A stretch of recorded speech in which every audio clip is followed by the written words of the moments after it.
Olá, vamos dar continuidade aos nossos estudos, agora com introdução à rede sem fio, conceitos de rede sem fio, módulo 12. Bom, benefícios da comunicação sem fio, que ele começa aqui falando.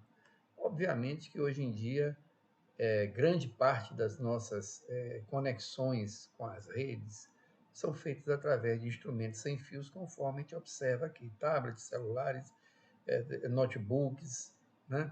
Então, as redes sem fio, elas invadiram, digamos assim, definitivamente o nosso cotidiano. Então, temos que aprender a manuseá-las, a operá-las da melhor forma possível.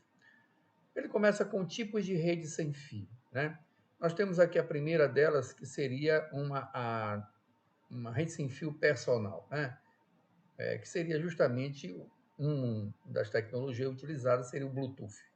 Tá? Você tem aqui um celular, você tem aqui uma caixa de som, uma impressora ou notebook usando a tecnologia Bluetooth, por exemplo. Temos as WLANs, que são nossas conhecidas, né? Muitas das vezes utilizamos em nossas residências um roteador que também tem a função de um ponto de acesso.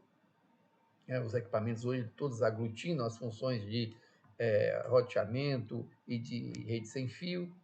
Nós temos redes metropolitanas, né, através de antenas de redes Wi-Fi numa determinada área metropolitana pode se conectar, mas temos também as redes mundiais, fazendo uso dos sinais de satélite, né? Também, obviamente, é sem fio.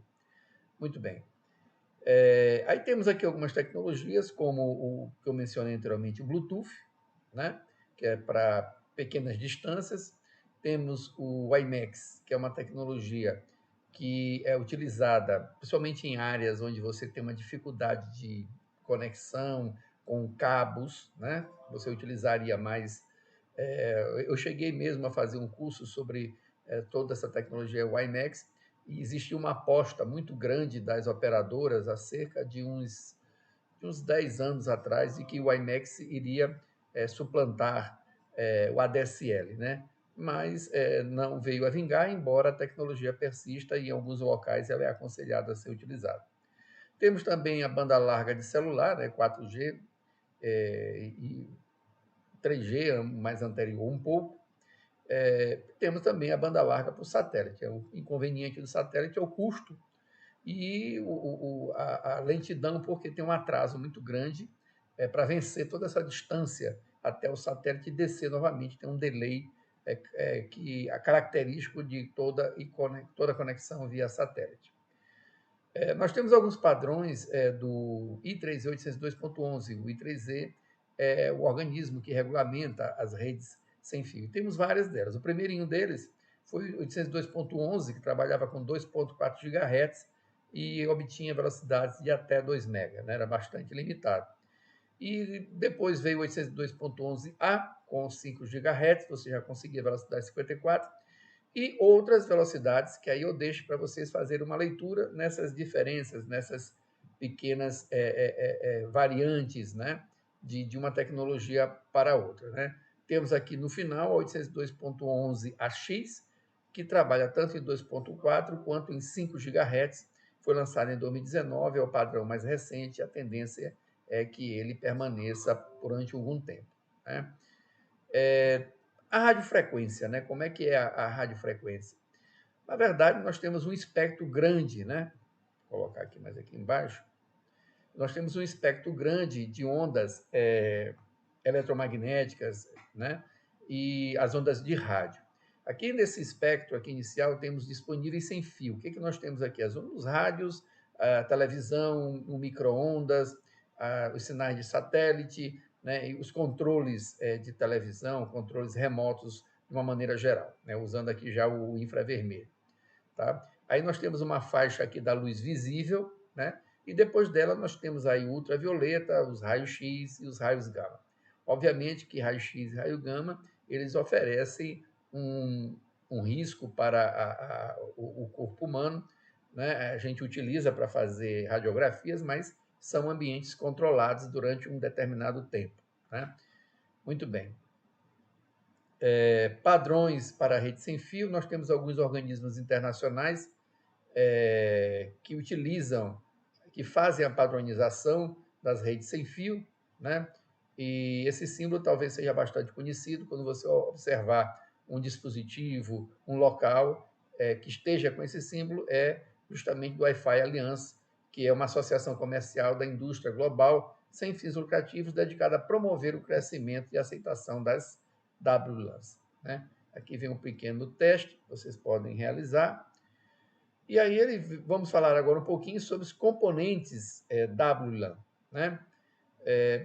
A placa de rede sem fio, aqui nesse exemplo que eu estou mostrando aqui, ela é uma placa USB, mas normalmente os equipamentos, os notebooks já vêm com uma placa incorporada no seu próprio hardware, placa de rede sem fio.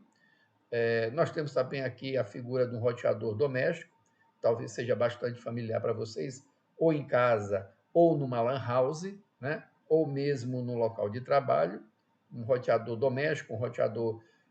Esse roteador doméstico, ele envolve várias funções, né? Ele tem a função da porta WAN, ele tem normalmente um pequeno switch aqui com 3, 4 portas, né? E ele tem o wireless, e todo o controle do wireless é feito no próprio equipamento. Quer dizer, um equipamento simples, mas que possui todas as funcionalidades para funcionar tanto como roteador, como acesso à internet e com o Wi-Fi, ok? Temos aqui os pontos de acesso sem fio, que já são equipamentos mais corporativos, né? Já utilizados mais no ambiente de empresas, tá? Evidentemente com um custo bem mais elevado, ok? Categorias de ponto de acesso. Nós temos aqui ponto de acesso autônomo e ponto de acesso baseado em controlador. O que seria um ponto de acesso autônomo? O ponto de acesso autônomo é esse que normalmente a gente está mais acostumado. É mais um ambiente doméstico. Tá? Você possui todas as funções neste equipamento. Tá? Se você tivesse 2 pontos de acesso em sua residência, ou mesmo na sua empresa, na lan house, possui 2 pontos de acesso, a administração desses pontos de acesso tem que ser feito de forma individual. Você entra num ponto de acesso, faz as configurações. Entra no outro ponto de acesso, faz outras configurações. E nesse ponto de acesso autônomo, ele só aceita, via de regra, uma rede sem fio, um SSID. SSID é a identificação da rede Wi-Fi. Né? Quando você pega seu celular e procura por redes Wi-Fi e observa o nome de uma rede, né? É esse que é chamado de SSID. Então, normalmente, um equipamento autônomo ele só permite um SSID. E o que seria um ponto de acesso baseado em controlador? Você observa que aqui eu tenho um ponto de acesso baseado em controlador e aqui eu tenho o controlador. Então, você tem a separação, de linhas gerais, do rádio, o transmissor e o controlador. Enquanto no nosso equipamento doméstico ele é rádio e controlador, tudo junto, aqui ele é separado. Eu tenho rádio e tenho controlador. Qual é a vantagem disso? Se você tiver vários rádios, todos eles vão estar controlados pelo mesmo equipamento. Então, a configuração dos APs vai ser feita de forma centralizada e controlada em um único dispositivo, porque os pontos de acesso, basicamente, eles vão ser rádios, ok? Basicamente. Mas eles também podem funcionar com as funções normais de um AP convencional, digamos assim. Antenas, né? Nós temos aqui a antena, a primeira delas, que é a omnidirecional, que ela manda o sinal em todas as direções, né? Nós temos as antenas direcionais, que por causa dessa tela aqui, ela foca, né? Os raios que batem aqui são direcionados para frente, então fica aqui meio que focado, como se fosse uma lanterna, como se fosse uma lanterna. A omnidirecional como se fosse uma lâmpada, propaga para todas as direções. E a direcional é como se fosse uma lanterna, foca em uma única direção. E temos também as múltiplas entradas e múltiplas saídas, que dá a ideia da omnidirecional, só que com várias antenas, ok? Aqui tem uma verificação de aprendizagem e vamos aqui para a operação WLAN. Muito bem. Topologias, né? Topologia da 802.11. Então, a primeira delas que ele mostra seria uma rede ad hoc. O que é uma rede ad hoc, pessoal? É uma rede aonde as duas máquinas estão conectadas sem fio diretamente uma com a outra. Ela não possui um ponto de acesso central. Não possui um ponto de acesso. Então, dois notebooks podem se comunicar e compartilhar dados, informações, arquivos, diretamente através de uma rede sem fio, sem problema nenhum, ok? É a chamada ad hoc. Já o modo de infraestrutura, você vai ter um ponto de acesso onde as máquinas, para se comunicar, enviam a informação para o ponto de acesso que retransmite para o destinatário, ok? E esse ponto de acesso ele está ligado a um switch, né? O que é chamado de ponto de acesso? Ponto de acesso à rede cabeada. É através desse dispositivo que você vai ter acesso à rede cabeada. É um ponto de acesso, ok? E aqui nós temos também o modo de compartilhamento. Aqui você pega, por exemplo, seu celular, coloca ele como um roteador sem fio, você pode acessar a internet e passar esse sinal para dispositivos que estejam associados à tua rede, ok? Bom, temos aqui algumas notações, que é BSS e um ESS. O que seria um BSS? Você observar que eu tenho dois pontos de acesso, eles não têm nenhuma ligação entre si física, não tem nenhum cabo ligando os dois, e eles estão cobrindo determinadas áreas. Tá? Então, se você está associado a este equipamento, ao passar para esse outro dispositivo, provavelmente, se não tiver a conexão previamente feita, você vai perder a conexão ao passar de um para o outro.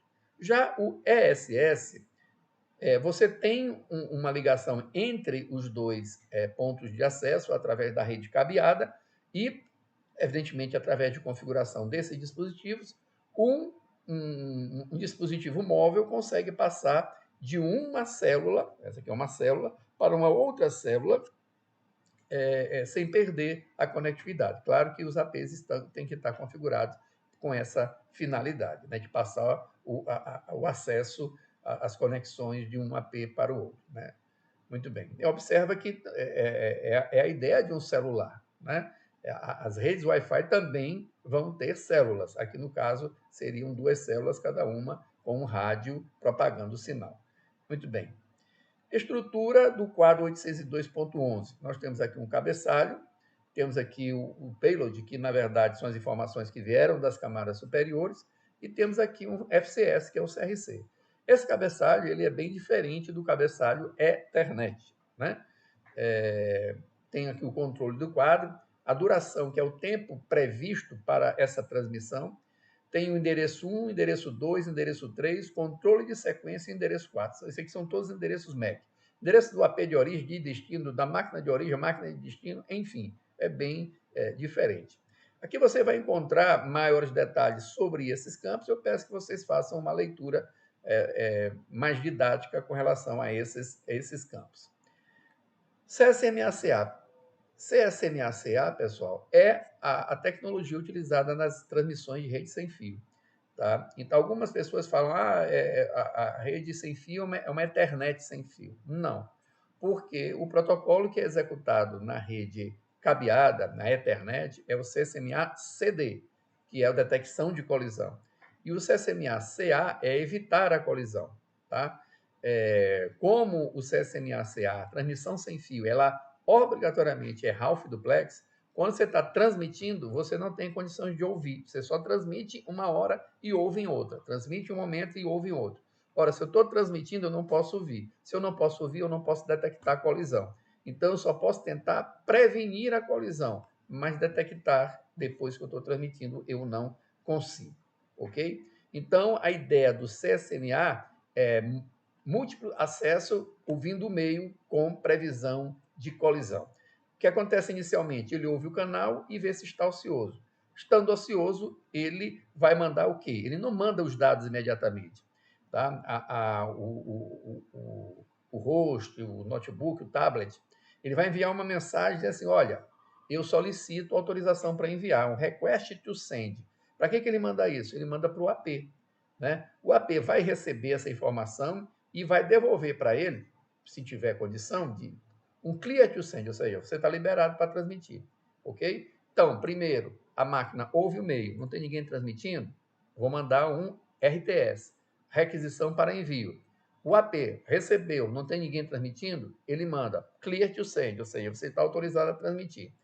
Aí o cliente, recebendo essa mensagem, faz a transmissão. Se ele não receber a mensagem do clear to send, ele vai entender que o AP está trabalhando contra a máquina, e aí ele vai entrar num tempo aleatório para depois reiniciar o processo novamente de ouvir e tentar alocar o meio para si. Depois de receber o STS, ele transmite os dados. Né? Todas as transmissões são confirmadas. Se o cliente sem fio não receber uma confirmação, ele assume uma possível colisão e reinicia o processo. Muito bem. Associação de um cliente sem fio e ponto de acesso. Muito bem.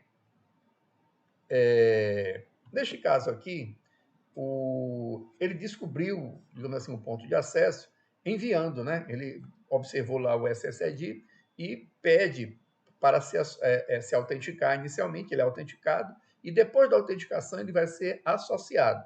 Né? Primeiro ele pede permissão e depois ele se associa a esse ponto de acesso. Tá? Para ter uma associação bem-sucedida, um cliente sem fio, um ponto de acesso devem concordar com parâmetros específicos. Né? Então, aqui tem justamente o SSID, que ele solicitou, ele vai precisar de uma senha que esteja configurada, se houver essa senha configurada. Tá? O modo de rede, eles vão ter que entrar num acordo. Né? Qual vai ser desses padrões? A placa de rede do notebook, por exemplo, ela é uma A, ela é uma B, ela é uma G. Né? O ponto de acesso ele tem condições de atender em qual dessas velocidades ou desses padrões. Né? O modo de segurança, está configurada a segurança, né? Configurações dos canais, enfim. Essa autenticação, essa associação, ela entra num acordo com relação a esses termos. Né? Modo de descoberta passiva e ativa. O que é o modo passivo? Né? O modo passivo, se você observar o AP, de tempos em tempos, ele manda informações na rede. Ele diz, olha, eu tenho o SSID X, os meus padrões que eu suporto são esses, e as configurações de segurança são essas. E ele fica repetindo isso de tempos em tempos. Então, quando você chega com seu celular, com seu notebook e manda procurar uma rede sem fio, você vai receber essas informações de 1 ou 2 ou 3 APs e você escolhe com quem você quer se autenticar e associar, desde que você tenha as configurações no padrão que aquele AP está solicitando, inclusive senha e as partes de padrões suportados. Muito bem. Isso seria o passivo. O modo ativo, pessoal, o AP ele não manda nenhuma informação. O AP ele fica desabilitado e ele não mostra o seu SSID. Mas o cliente, sabendo que existe esse SSID e esse AP está funcional, ele solicita uma sonda, ele manda com o SSID e os padrões suportados. Enviando, o AP recebendo, ele confirma, dá uma resposta para essa sonda com SSID, padrões suportados e configuração de segurança. Ou seja, o padrão ativo, o AP não envia o SSID e informações de forma periódica. Muito bem, vamos em frente. Operação CapWap. O que é esse CapWap, pessoal? Bom, é o seguinte. No modo, usando uma controladora, não no modo normal, um AP normal, um AP doméstico, um AP que concentra todas as funções, você não vai ter um CapWap. O CapWap ele vai usar uma controladora com vários APs. Se esse AP, observe que aqui nós estamos numa nuvem, essa nuvem pode ser IPv4 ou IPv6. Você está numa nuvem, ou seja, esse AP não está tão próximo desse controlador, pode estar em outra cidade e tal. Mas esse AP, tendo roteamento, ou seja, ele consegue fazer um ping no controlador, né? E o controlador e o AP recebeu uma configuração básica, ele consegue se conectar com o controlador, havendo roteamento, o controlador consegue, e formar um túnel, chamado de túnel CapWap. Tá? O que é esse túnel? Esse túnel vai trafegar as informações de controle do AP e as informações dos dados também podem fluir por esse controlador. Ou seja, um controlador, mesmo estando em outra localidade, através se ele consegue chegar ao controlador, é formado um túnel chamado de CapWap, aonde as operações vão fluir do AP para o controlador. Isso é um facilitador, porque se eu estiver em outra cidade e tiver um grupo de APs nessa cidade, eu não preciso necessariamente de ter um controlador naquela localidade. Eu posso ter um controlador na capital e os APs estarem espalhados pelas cidades do interior do estado, por exemplo. e todas elas sendo controladas pelo o controlador central, ok? Muito bem.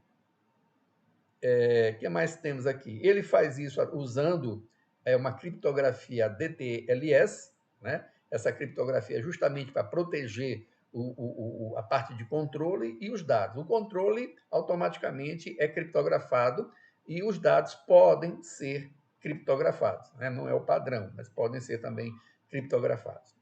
Aí ele fala aqui no ponto de acesso Flex Connect. O que seria esse Flex Connect, pessoal? Flex Connect é o seguinte: imagine que você tem aqui um ponto de acesso Flex Connect.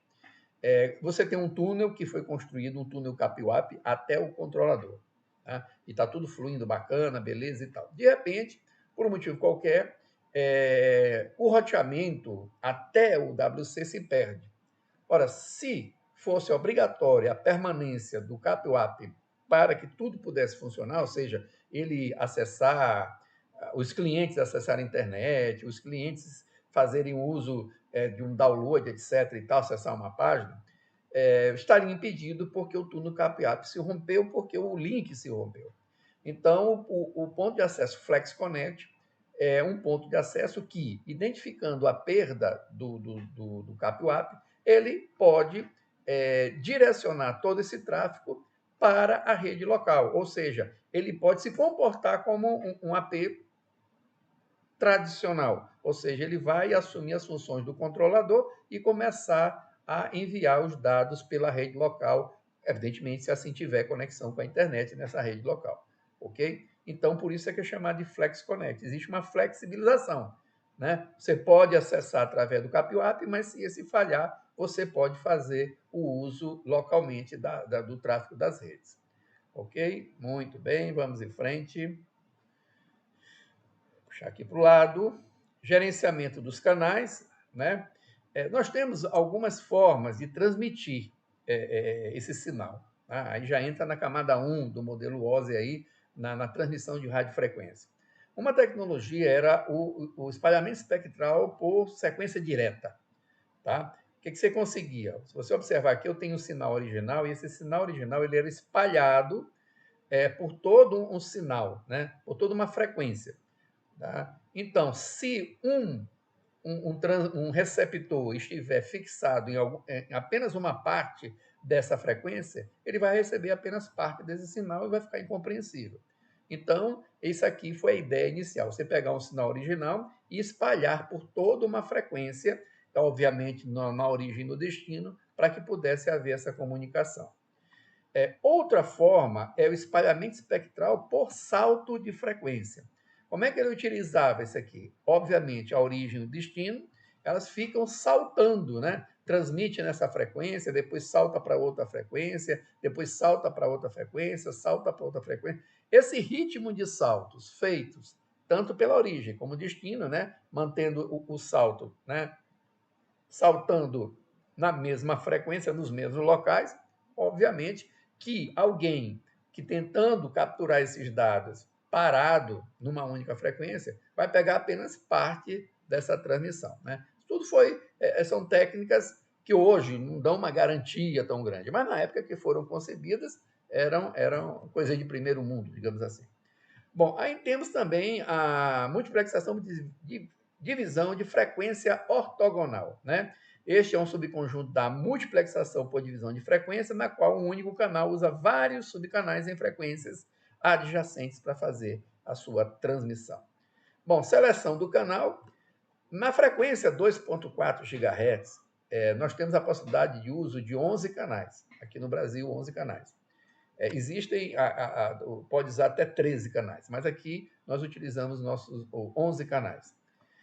Muito bem, só que esses canais, eles têm uma interferência entre um canal e o outro. É como aquelas rádios antigas, rádio AM, que às vezes você, não sei se vocês chegaram a ver, você sintoniza, se não sintonizasse perfeitamente no canal, você ficava ouvindo a sua rádio principal e ao fundo uma rádio que estava próxima, porque não estava perfeitamente sintonizado. Né? Você via ali um ruído de uma outra rádio. E é isso que acontece. Então, isso interfere no sinal.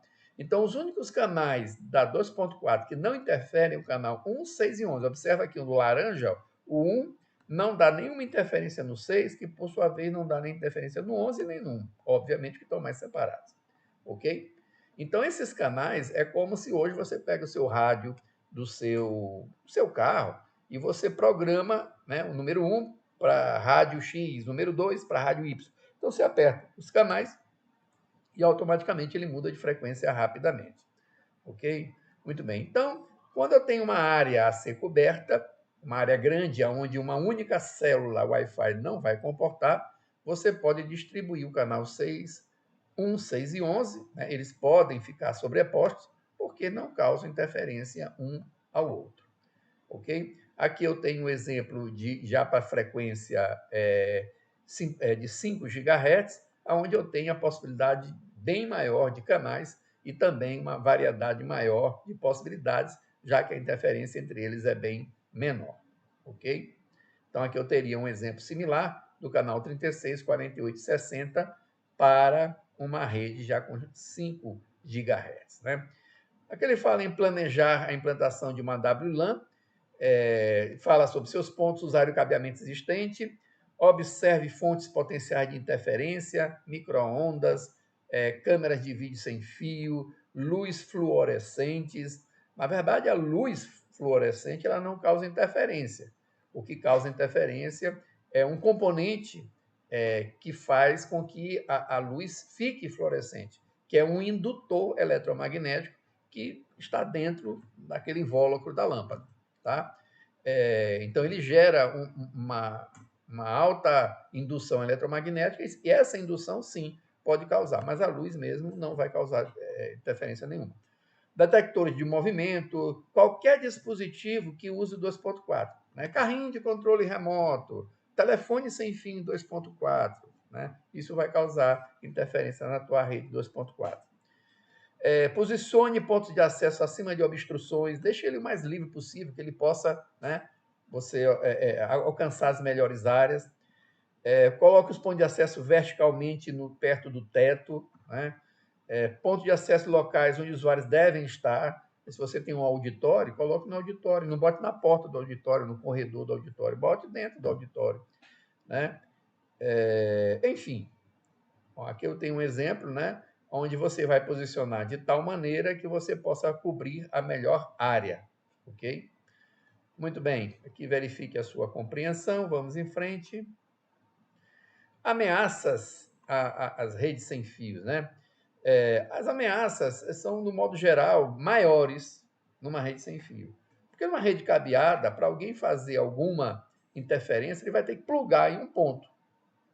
Plugar em um ponto que esteja ligado a um switch, né? Mas na rede Wi-Fi não precisa plugar nada, só precisa estar na área de cobertura. Se ele estiver dentro da empresa, no banheiro, e o banheiro, obviamente, pode ter uma área de cobertura também, porque não tem como brecar, não tem como você limitar o sinal do Wi-Fi, ele pode ali tentar entrar na tua rede sem precisar conectar cabo nenhum em lugar nenhum, né?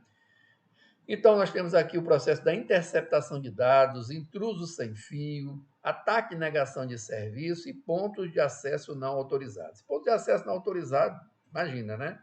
Você.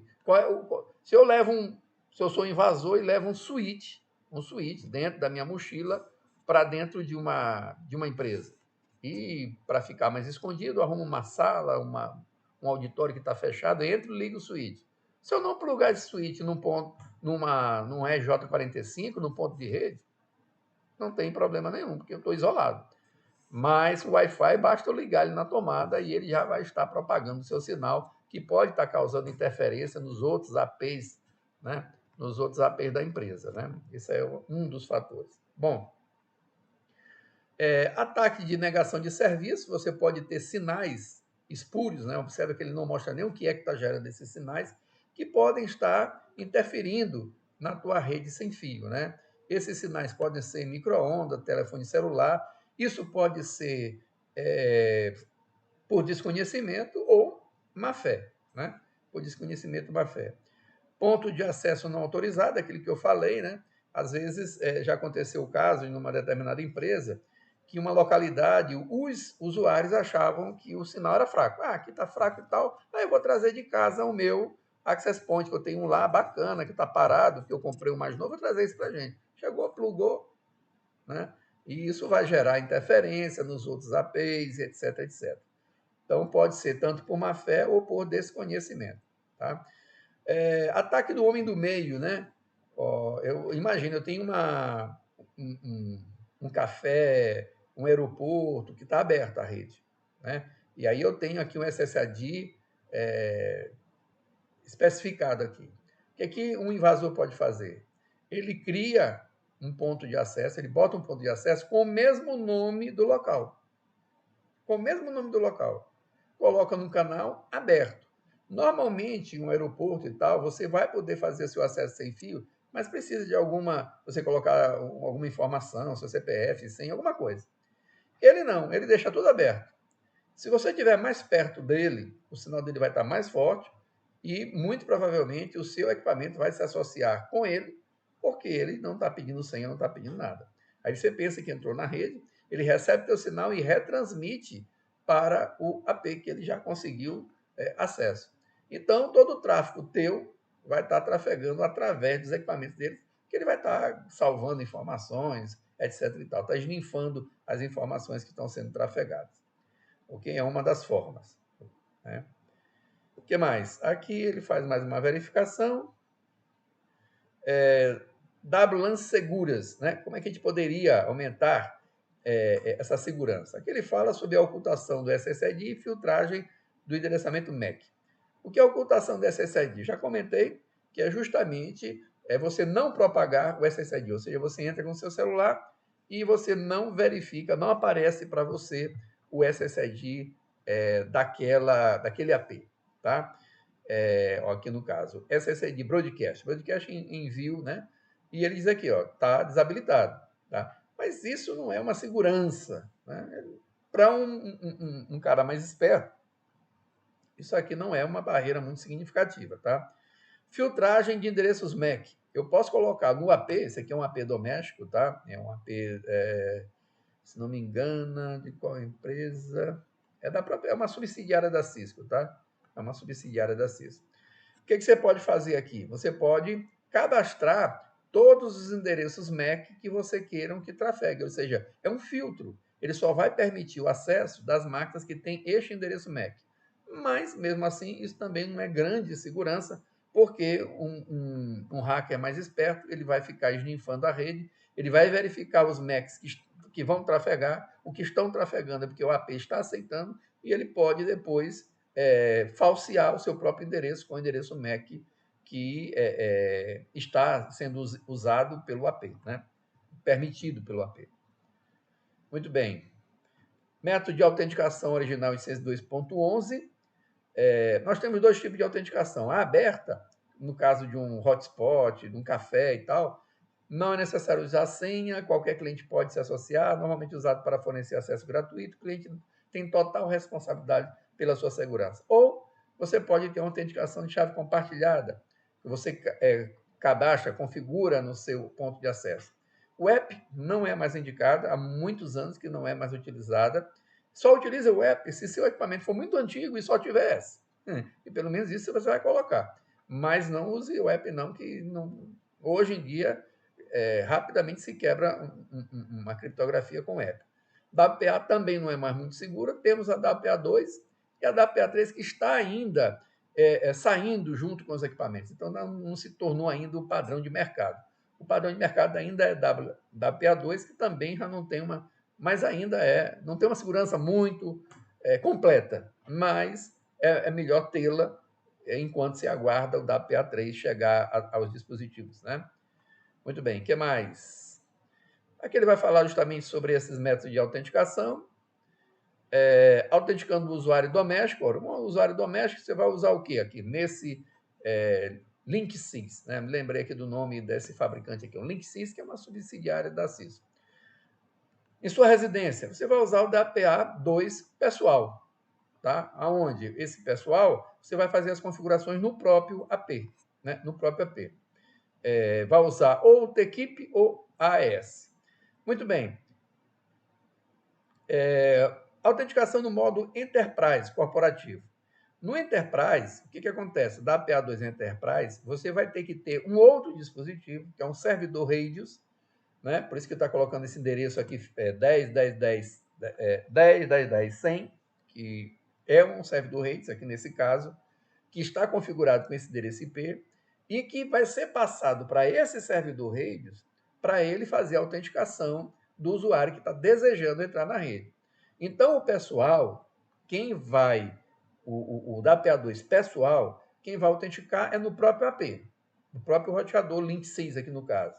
Mas, para o Enterprise, ele vai receber essa informação e repassar para um servidor Radius, tá? Para esse servidor Radius, que previamente foi cadastrado usuário, senha, etc., que vai fazer essa autenticação, devolvendo para o AP a permissão ou não dessa autenticação e dessa associação, ok? Muito bem. Como ele fala aqui o WPA3, né? No momento desse artigo, os dispositivos que suportam não estavam disponíveis no mercado. Então, vamos aguardar a chegada dele ao mercado, ok? Muito bem, com isso a gente encerra mais este capítulo. Nos vemos em outra oportunidade.